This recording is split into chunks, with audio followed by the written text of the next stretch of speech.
Welcome to Gay Fairfax, Washington, D.C. area's only weekly gay video magazine. Sharing news, views, and pride, I'm Michelle Michaels. And I'm Dave Hughes. Each week, we'll feature events and personalities of interest to the gay women and men in Northern Virginia. In November of 1990, two men walked into the office of the D.C. Clerk of the Court and asked for a marriage license. Although their request was denied, Craig Dean and Patrick Gill have not stopped fighting. Their new organization, the Equal Marriage Rights Fund, will continue to battle this discrimination. But as we discovered, not all gay groups are backing their efforts to marry gay rights with wedding rights. We dated long distance for about a year, and then Patrick moved in with me in May of '87. And at that time, we were exploring the possibility of what is called a holy union. A holy union is a celebration of one's relationship that heterosexual and homosexual couples will have in the eyes of their friends, family, and God to celebrate the relationship, and they will take vows. The difference between a holy union and a marriage, though, is a holy union doesn't have any legal rights, benefits, or protections attached to it, whereas a marriage does. And in exploring this, several churches, such as the Metropolitan Community Church, the Episcopalians, Unitarians, Quakers, certain segments of the Roman Catholic Church, known as Dignity, will perform these ceremonies called holy unions. So I became very aware of the legal protections that gays and lesbians have in the District of Columbia, known as from the D.C. Human Rights Act, which was passed in 1977. That act guarantees to every individual in the District of Columbia, excuse me, an equal opportunity to participate in all aspects of life, including the intellectual, economic, and cultural life of the District of Columbia. It prohibits discrimination based upon sexual orientation. It's probably the most broadest worded and progressive human rights legislation currently now in the country. I felt that we had a rather valid legal argument, and I contacted several of the gay groups around town and around the country, and they all thought I was crazy, you know. But that didn't deter me. You know, I felt I was right. I felt I had a right to be married. I went originally, 2 weeks prior to we filed our lawsuit, to file the license, or the application actually, and it was D.C. bureaucracy at its best. The woman behind the counter just sort of looked at it and gave me my receipts or forms back, and it said Craig Dean, male, my age and address, and Patrick Gill, female, his age and address. And I looked at it and I said, well, Patrick's a man. And she looked at me and said, oh, well, pay your $12 and go over there. So I said, okay, and so I paid my $12 and went over there, and I went to the next woman and I said, well, Patrick's a man. She said, okay, well, give me your $12. And it turned out that I said to the woman, I said, it's a 5-day waiting period once you do file this application, where they check to see that you've never been married before, that you aren't closely related. And so I said, I'm sure this is going to be passed up to your next supervisor and clerk to look at it. And I said, maybe it's best if we just talk to him now, because I don't think this has ever been done in the District of Columbia. And the woman said, you think so? And I said, yes. And, so the supervisor comes over, and he looks at our applications, and looks at me, and looks at our applications, looks at me. He didn't say pay $12 and go over there. Instead, he said, Mr. Dean, can I see you in my office? And I sat down and explained to him all the legal arguments that I had just explained to you. And he looked at me and he said, well, I can't see any reason why I cannot issue you a marriage license, except it would kill me politically. And he said he would take it up with his supervisor, who's the clerk of the court. And he did, and 5 days later, they denied our marriage license, specifically for the reason that the D.C. Marriage Code doesn't authorize same-sex marriages. Well, I told them, I said, well, the D.C. Code doesn't authorize heterosexual marriages either. So nobody's married. Under your rationalization.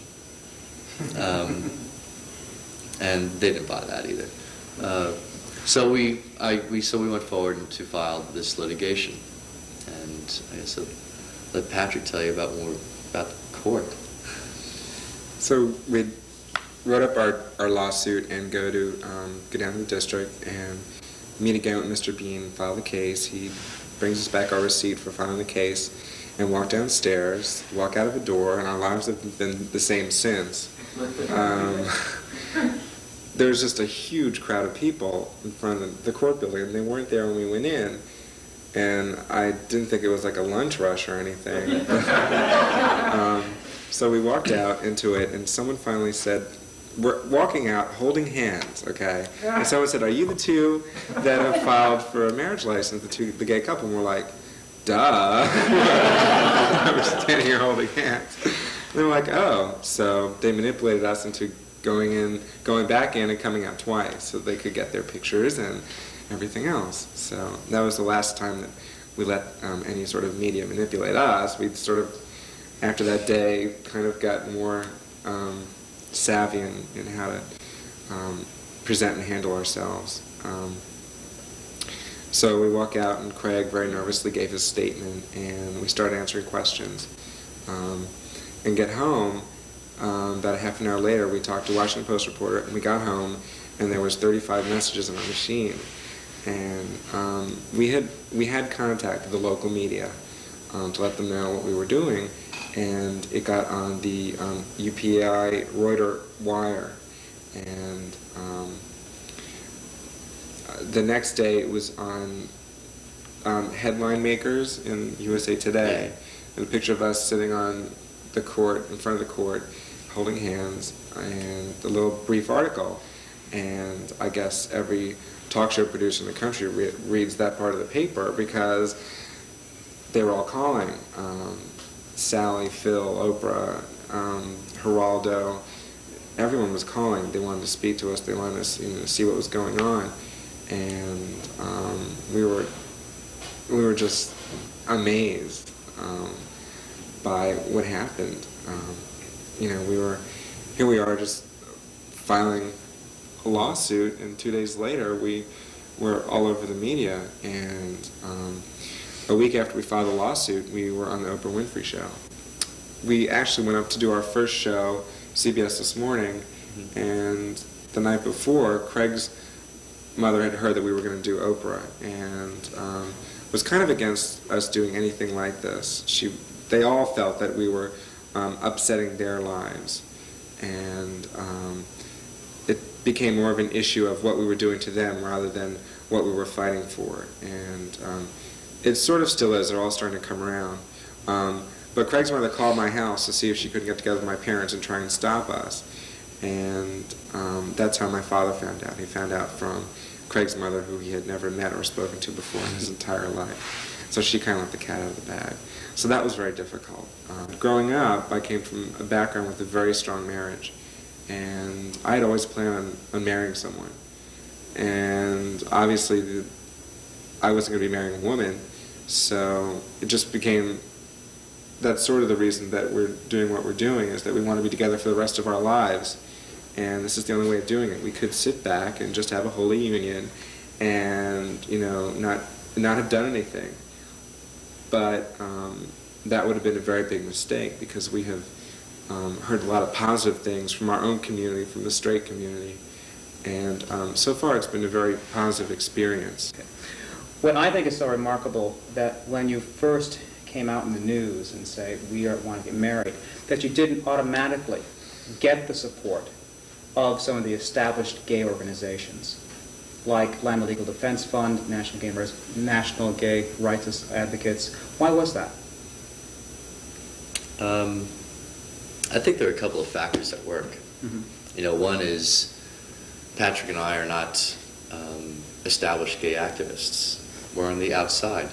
We're grassroots. Mm-hmm. And we just didn't have the ins to make the connections. And as well, I don't think the gay community had at that point decided whether or not marriage was a good thing. There was too much political infighting. And through this whole thing, I believe we've just taken the moral high ground of, You know, it's not a debate over whether marriage is good and whether to force everybody to marry, but it's the choice. You know, it's the freedom to fashion our families how we choose. And if we choose to fashion our families through not marrying, through pursuing domestic partnership, through marriage,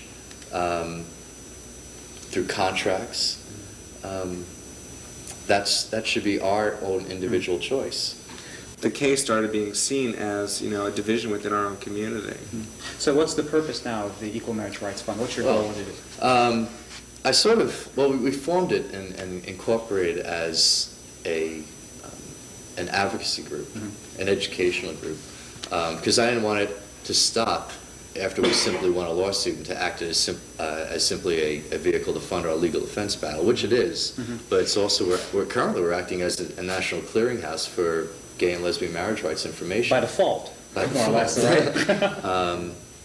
You know, and you were asking earlier about what was going on with these legal groups, and I think that Patrick and I had stepped on some people's turf. You know, and I think there was a good deal of ego involved that what we were doing could potentially do what lots of people have been trying to do, and for the last 20 years we've got to do in one fell swoop. So I think that had to do with some involvement. But however, we stood our ground, and slowly groups started endorsing us. You know, we started picking up the political support, not financial means, but political support, which is important to show our community that, you know, we're not aberrations. The Human Rights Campaign Fund has written letters of support for us and letters of support for the same-sex marriage to the mayor, National Gay and Lesbian Task Force, the Parents and Friends of Lesbians and Gays, of course the Metropolitan Community Church, the groups within D.C. itself, the D.C. Gay and Lesbian Bar Association called Gay Law, Gertrude Stein Democratic Club, the Gay and Lesbian Activist Alliance. Now, you still have your work schedule. I mean, luckily, as a lawyer, you can take on some work on the side, but you've been devoting a lot of time to it. How do you connect your schedules? How do you stay married during all of this? Well, we end up in bed in the evening. Well, that's good. Knocked out cold? Or For the most, usually. Yeah, unfortunately. Lately. Is it placing a real strain on your relationship? Yeah. How are you dealing with that? We try to sit down and talk a lot heavier, a lot deeper than we ever have before. Where we had lots of time now, so like quality time, get into it heavy. You know, it's change, it's stress. You know, where my life 6 months ago was one of get up, go to work, go to the gym, come home, eat dinner, go to bed. Get up, go to work, go to the gym, come home, eat dinner, go to bed. Now it's get up on the phone for 3 hours around the country, go write, go do some research, go write on the phone with 10 other people in the afternoon, write an article, go address a group, make dinner, do the laundry. So it's unfortunate that he lost his job as a result of the case, but it's probably for the better at this point. Okay. Well, I thank you very much for joining us here in Fairfax and joining us on Gay Fairfax, and our best wishes go with you and with the Equal Marriage Rights Fund. Thank you very much, both of you. Thanks.